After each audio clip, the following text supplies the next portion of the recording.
자, 익힘책 69쪽에 이제 함수의 활용 발전 문제예요. 1번 갑니다. 두 곡선 fx, gx가 모두 1,5를 지나고요. 이 점에서 공통의 접선을 갖는 거예요.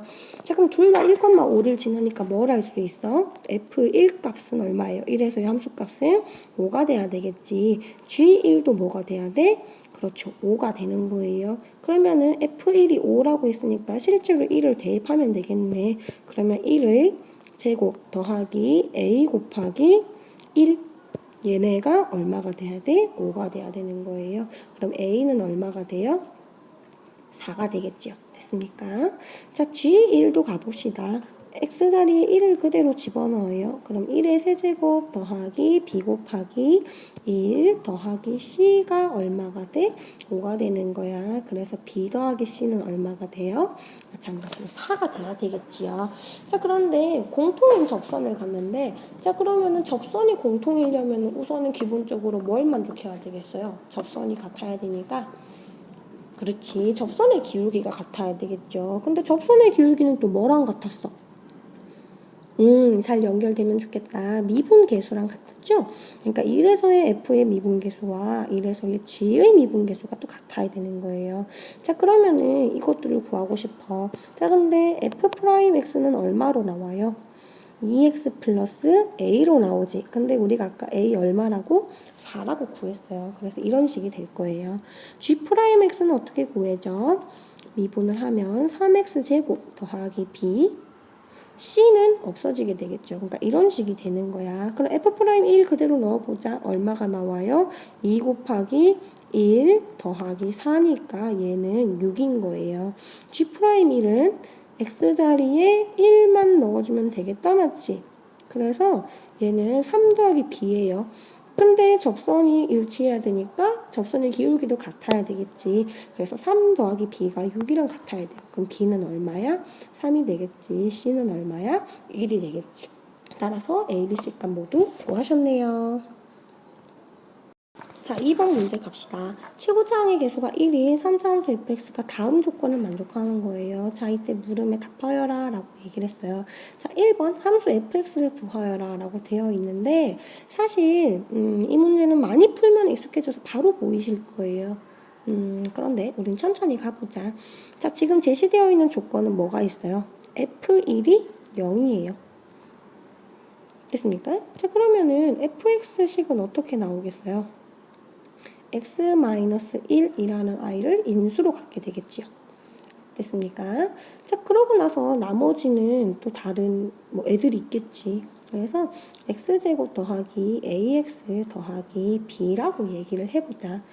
자, 그런데 다른 조건이 뭐가 있었냐면은 f'1도 0인 거예요. 그럼 당연히 뭘 해봐야 돼?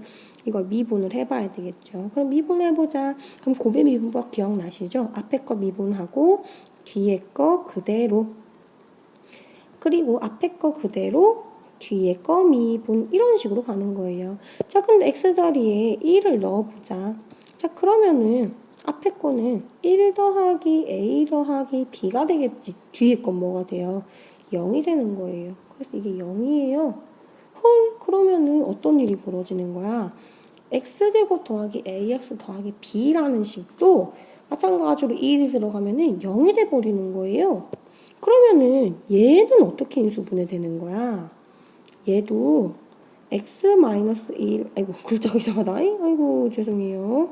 얘도 x 더하기 1로 인수가 존재하게 되는 거예요. 그럼 나머지 하나 뭐 이런 식으로 정리를 하시면 되겠죠. 그래서 우리가 무슨 사실을 알 수 있냐면은 이거 다 나중에 지워버릴 겁니다. 자, f1도 0이고요. f'1도 0이에요. 그러면 이런 경우는 fx는 무조건 x-1의 제곱을 인수로 갖게 돼요. 최소로. 됐지? 적어도 두 개는 갖고 있는 거. 그리고 나머지 하나는 모르는 애예요. 그래서 이런 식으로 해석을 하고 문제를 풀면 훨씬 더 쉬워요. 됐습니까? 자, 그런데 f0이 얼마니까? 0을 집어넣어보자. 그러면은 얘는 마이너스 1의 제곱이니까 그냥 1이겠죠? 얘는 0 빼기 c예요. 따라서 결과는 마이너스 c인데 얘가 얼마인 거야? 문제를 보니까 2라고 나와 있거든요. 그래서 C가 얼마예요? 마이너스 2인 거예요. 그러면 C 자리에 마이너스 2를 넣어주면 얘는 이런 식으로 바뀌게 되겠죠. 따라서 fx가 이런 식으로 정리가 되는 겁니다. 됐습니까? 자, 그러면은 이번에 두 번째 문제로 계속 갈 건데 fx가 x-1의 제곱 x 플러스 2로 나와 있었어요. 자, 그럼 이제 얘네가 극대극소 어디서 갔는지 그래프를 그려라 뭐 이렇게 되어 있다 맞지? 그럼 당연히 뭐 해야 돼요? 미분을 해야 되겠죠. 자, 그러면 그대로 가자. 앞에 거 미분하면 뭐가 돼요? 2 x-1이 되는 거 알고 있다 맞지? 그럼 뒤에 거 그대로. 자, 앞에 거 x-1의 제곱은 그대로 x 플러스 2는 미분하면 1이 되겠죠. 그래서 얘네를 정리를 해보면 2 아이고 공통으로 뭐가 있으니까 너무 급하게 대충 가고 있네. x-1이 있으니까 그렇죠? 그러면 뒤에 남아있는 식은 이거 두 개 전개를 하면 2x 플러스 4인가요? 여기 남아있는 거는 x-1이 되겠죠. 따라서 x-1 3x 플러스 3이라는 도함수가 나와요. 그러면 좀 예쁘게 정리하자. 이런 식이 되겠네. 이런 식이 되겠네. 됐습니까? 자, 그럼 증간표 작성하도록 하죠. 자, x 경계점은 마이너스 1과 1 이렇게 두 개가 있을 거예요. 그렇지요? 자, 그럼 여기서는 미분계수가 0이고요. 이거 어디서 나왔지? 이거 아닙니다. 자, 그러면은 마이너스 1보다 작은 거 넣어보자. 마이너스 2 같은 거 넣어보면은 여기는 플러스가 되겠죠. 마이너스 1과 1 사이 값을 넣어보면은 마이너스 1보다 큰 거 넣으면 플러스가 될 거예요. 그래서 그래프 모양이 올라가고 내려가고 올라가고 이런 식이 되죠. 자, 극대값은 어디서 가죠? x가 마이너스 1일 때 가져요. 얼마가 될까? x자리에 마이너스 1 넣으시면 되겠죠. 그럼 여기에 마이너스 1을 넣을 거야. 그러면은 마이너스 1 집어넣으면은 마이너스 2의 제곱 곱하기 1이니까 얼마가 돼요? 4가 되겠죠. 자, 극소는 1인 거 아시겠죠? 내려가다가 올라가면 극소인 거야. 그럼 x자리에 1을 넣어보자. 그러면은 x-1 제곱이 들어가 있으니까 여기는 0이 되는 거예요. 그래서 극소값이 0이 되지. 자, 그럼 그래프 모양은 이런 식으로 될 거고요. 이 점이 마이너스 1,4가 되는 거야. 이 점이 1,0이 되는 거야. 그럼 x축, y축 어떻게 그려질까요? 그렇지. x축은 y값이 0인 점들의 집합이니까 이렇게 접하게 그려지겠죠. 그리고 y축은 그렇지. x좌표가 0인 점들의 집합이니까 x좌표가 마이너스 1인 점과 x좌표가 1인 점의 딱 사이 이런 식으로 그려지면 되겠죠. 그래서 그래프의 모양은 이런 식으로 나오게 됩니다. 자, 3번 풀이입니다. 두 함수 fx, gx에 대하여 닫힌 구간 0,2에서 fx가 gx보다 크거나 같다가 성립하도록 하는 상수 k값의 범위를 정하여라 라고 되어 있는데 방정식과 부등식에서의 활용이다 맞지? 사실 도함수의 활용은 전부 다 뭘 쓰자고 했으니까 그래프를 쓰자고 했으니까 증간표를 이용을 해서 그래프를 그려서 이제 내용을 추측해 나가는 쪽으로 가시는 게 좋을 것 같습니다. 자, 그럼 지금 우리가 보여줘야 되는 내용은 x 세제곱 마이너스 x제곱 마이너스 x 플러스 1이 마이너스 x제곱 더하기 2x 더하기 k보다 크거나 같은 이것을 증명을 해줘야 돼. 그러면은 최대한 간단한 식으로 만들어주기 위해서 옆으로 다 날려버리는 게 좋겠죠. 그래서 모든 항들을 좌변으로 넘겨버립시다. 그럼 마이너스 x제곱은 플러스 x제곱 플러스 x는 마이너스 x. 자, 여기서 k는 남겨두셔도 되고 안 남겨두셔도 되는데 이번에는 한번 남겨두는 쪽으로 문제를 풀어보도록 할게요. 자, 그러면은 마이너스 x제곱 플러스 x제곱은 없어질 거고요. 식을 정리를 하면 x 세제곱 마이너스 x와 마이너스 2x가 만나니까 마이너스 3x 플러스 1이 k보다 크거나 같습니다. 이런 내용이 될 거예요. 자, 그래서 우리가 지금 이 함수를 뭐라고 둘까? 아이고 이상한 짓을 했네. 이거 다시 좀 지울게요. x라고 둘게요. 무엇을? x세제곱 마이너스 3x 플러스 1이라고요. 그럼 우리가 뭘 보여주냐면 되냐면은 보여줘야 되는 내용은 hx라는 함수가 k라는 함수보다 크거나 같은 이것만 보여주시면 되겠지요. 자, 그래서 내가 지금 이 함수를 이제 가지고 증간표를 만들 거예요. 자, 그러면 3x제곱 마이너스 3이 남으니까 3을 넣어내면 x 플러스 1, x 마이너스 1 이런 식으로 인수분해가 되겠다. 맞지? 그래서 증간표를 만들어 보면 기준점이 마이너스 1과 1 이렇게 나오게 될 겁니다. 됐나요? 자, 그러면은 여기에서 증간표를 채워보자. 마이너스 1과 1일 때는 당연히 h 프라임 미분계수가 0이고요. x가 마이너스 1보다 작으면 그러면 여기에 x 자리에 마이너스를 집어넣어보자. 그러면은 양수값을 갖겠죠. 그래서 hx는 어떻게 되는 거야? 올라가야 되겠지, 이 범위에서는. 자, 근데 마이너스 1보다 크고 1보다 작은 숫자를 또 여기에 넣어보면은 마이너스가 될 거예요.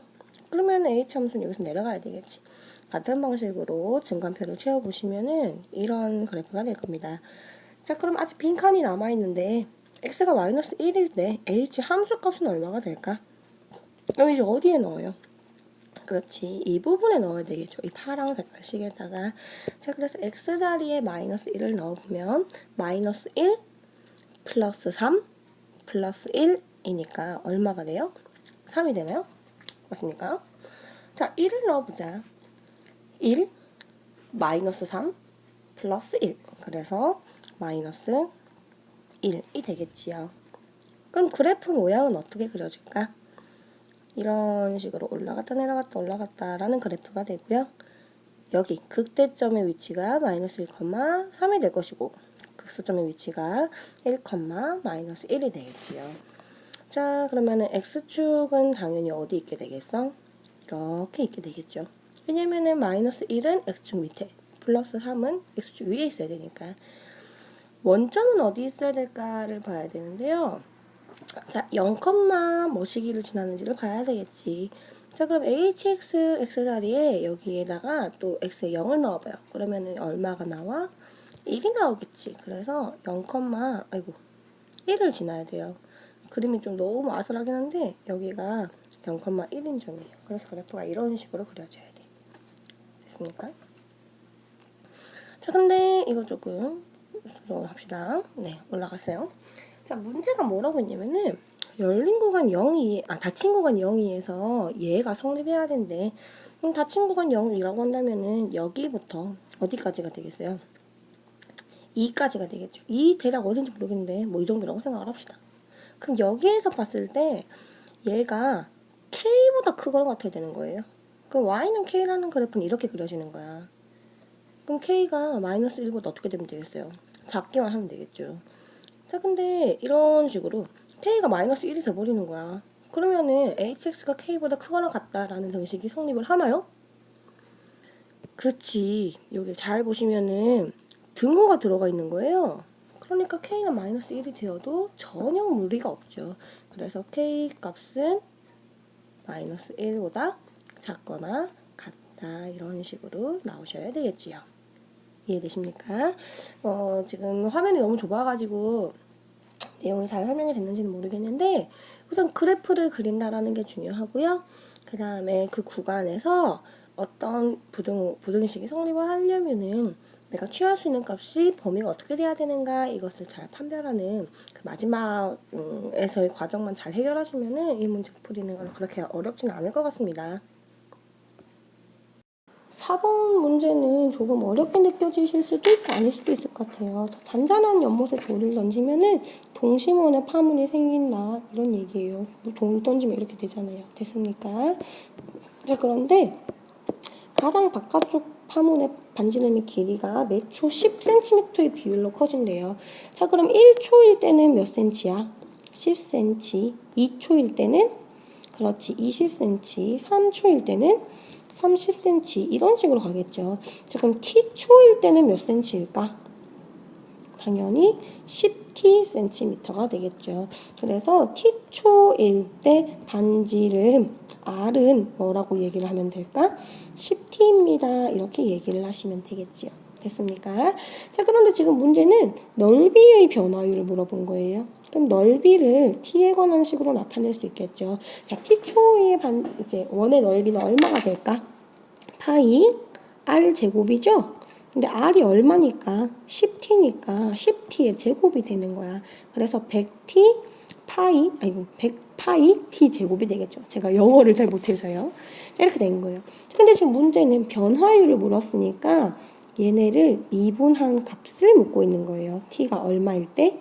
4일 때요. 됐습니까? 그럼 우선 이거 미분해보자. 100파이 t 제곱이에요. 근데 이건 다 숫자지. 그러니까 결국 t 제곱만 미분하시면 돼요. 그럼 미분하면 뭐가 돼? 얘 미분하면 2t가 되니까 얘는 200파이 t가 되는 거예요. 근데 t 자리에 뭘 집어넣어? 4를 집어넣겠다는 거야. 그럼 답은 얼마가 되겠어요? 800파이가 되겠지. 따라서 4초 후에 바깥쪽 파문의 넓이의 변화율은 800파이가 됩니다. 자, 다음은 마지막 5번 문제입니다. 키가 165cm인 사람이 지면에서 3m 높이의 가로등의 바로 아래에서부터 일직선으로 90m/분의 속도로 걸어갈 때 그 사람의 그림자의 끝은 지면에서 얼마의 속도로 움직이는가라고 묻고 있어요. 자, 그런데 자, 지금 사람이 출발을 했어. 어디서 출발하냐면요. 가로등은 바로 아래에서 출발을 해요. 그리고 일직선으로 이렇게 걸어나가고 있는 거예요. 90m/분의 속도로. 됐으니까. 자, 그럼 그림자는 어떻게 될까? 사람이 가로등 바로 밑에 있어. 그럼 그림자도 당연히 여기부터 맺히게 되겠죠. 사실 아예 바로 밑에 있다면 그림자가 안 맺히는 걸로 봐야 되겠지만, 그래서 출발을 하면은 사람이 앞에 그림자가 맺히기 때문에 그림자도 이런 식으로 진행해 나갈 거예요. 그러면 지금 그림자의 끝이 지면에서 얼마의 속도로 움직이는가라는 말은 얘네 길이, 그림자의 길이, 전체의 길이, 그림의 길이랑 좀 그렇고 가로등에서부터 그림자 끝까지 사이에 거리가 있죠. 그 거리의 변화가 얼마가 되는가, 이게 지금 속도라고 보시면 되겠지요. 그림자의 길이의 변화율과는 좀 다른 거예요. 그림자의 길이라고 한다면은 사람부터 그림자 끝까지겠지. 그런데 지금 이 문제는 그림자 길이의 변화율을 물어본 게 아니라 그림자가 얼마나 빠른 속도로 앞으로 나가고 있습니까? 인 거예요. 그럼 그림자가 출발한 곳은 가로등이란 말이야. 그럼 가로등에서부터 그림자 끝까지의 거리가 있겠죠. 이 거리를 미분하세요. 이 얘기랑 같은 거예요. 됐습니까? 자, 그래서 우리는 제일 먼저 뭘 할 거냐면은 우리가 구해야 되는 것부터 먼저 정하셔야 될 것 같아요. 근데 방금 확인했듯이 우리가 구해야 되는 거는 이 길이야. 그렇죠? 그림자는 가로등 끝에서부터 출발을 한다. 그리고 지금 알고 싶은 거는 그림자 끝을 나아가는 속도예요. 그러면은 가로등부터 그림자 끝까지의 길이, 거리가 되게 중요하겠죠. 그래서 그 거리를 x, 단위는 cm라고 얘기를 합시다. 자, 그러면은 알 수 있는 사실을 좀 확인해 봐야 되는데, 지금 문제를 보면 뭐가 제시가 되어 있냐면은 일직선으로 90m/분의 속도로 걸어간다라고 얘기를 하고 있는 거예요. 됐습니까? 자, 그러면은 얘네는 1분에 얼마나 가게 되는 걸까? 1분에 90m씩 거다 맞지? 그러면은 시간 t분이라고 얘기를 합시다. 그럼 t분 동안은 얼마나 가게 될까요? 1분에 90m니까 t분에는 90 t미터만큼 갈 수 있게 되겠지요. 단위는 미터예요. 자, 그럼 이 길이가 얼마가 되는 거예요? 이 빨간색 길이가 90t가 되겠지요. 됐습니까? 자, 그런데 지금 또 다른 제시가 되어 있는 것들을 보니까 가로등의 높이가 나와 있어요. 얼마라고? 3m라고요. 그렇지. 잘 보이면 좋겠는데. 자, 그 다음에 뭐가 나와 있냐면은 사람의 키가 나와 있어요. 근데 이거는 몇 미터예요? 165cm지? 그럼 얘는 1.65m입니다. 라고 얘기하시면 되겠죠. 1m 65니까. 그래서 이제 얘네들을 가지고 그림을 다시 한번 크게 그려보자면은 이런 식이 돼버리고, 그럼 좀 까맣게 그리자. 이런 식이 돼버리는 거예요. 이렇게 지금 직각 삼각형이 그려져 있는데 여기가 3m야. 그리고 여기가 1.65m야. 그리고 여기가 90t고요. 여기가 x예요. 자, 그러면 이걸 가지고 우리가 x를 t에 관한 식으로 나타낼 수 있을까를 고민을 해봐야 되겠지. 근데 보이시는 분들이 있을 것 같아요. 뭐가 보여? 직각삼각형이 두 개 보이죠. 둘은 어때? 닮음인 거거든. 자, 그러면은 높이가 나와 있어요. 3m, 1.65m. 그럼 뭐만 보이면 돼? 밑변의 길이만 보이면 되겠죠. 자, 근데 큰 거는 x라고 나와 있어. 근데 작은 건 얼마일까? 작은 거라면은 얘네 길이가 되겠다, 맞지? 근데 뻔히 보이죠. x에서 뭐만 빼주면 돼? 90, t만 빼주시면 되겠죠. 자, 그래서 식 나갑니다. 자, 밑변의 길이 작은 거 x-90t, 큰 거 x는 높이 작은 거 1.65 곱하기 곱하기래. 아유, 죄송해요. 1.65 대 큰 거 3 이렇게 가면 되겠죠. 자, 근데 소수로 나와 있으니까 곤란해. 그래서 1.65 대 3은 165 대 300 이런 식으로 나타냅시다. 그러면 좀 더 계산이 간단하지 않을까? 라고 예상하실 수 있으실 것 같아요. 자, 그러면은 외항의 곱은 내항의 곱과 같으니까 얘네랑 얘네를 곱한 것과 얘네랑 얘네를 곱한 게 같아야 되겠지? 식을 풀면 300x-3927이니까 27000 27000t가 뭐가 되는 거예요? 165t가 되겠지요. 됐습니까? 자, 그러면은 165t, 165t? t가 어디서 나왔어? 이거 x예요, x. 죄송해요. 자, 그러면은 165x 넘어가고요. 27000 너도 가버려. 그러면은 135x가 27000t가 되겠지요. 자, 그럼 x는 얼마가 되는 거예요? 135로 27000을 나눠주시면 200t가 되겠지. 자, 그래서 그림자는 t분이 지나면은 t분 동안 200tm를 가고 있는 거죠. 그래서 속도는 얼마가 돼요? 200m/분이 되는 거예요. 마지막 결론 좀 마음에 안 들어요. 그러면은 이렇게 하셔도 돼요. 속도는 이거라고 얘기를 했었어요. 됐습니까? 그럼 미분을 해보자. 얼마가 나와요? 200이 나오게 되겠지요. 자, 그래서 아까 봤었던 t분 동안 90t를 갑니다 라는 걸 가지고 200t니까 200m/분이구나 라고 예상을 하셔도 되고, 아니면은 미분 방법을 통해서 깔끔하게 얻어내셔도 괜찮습니다.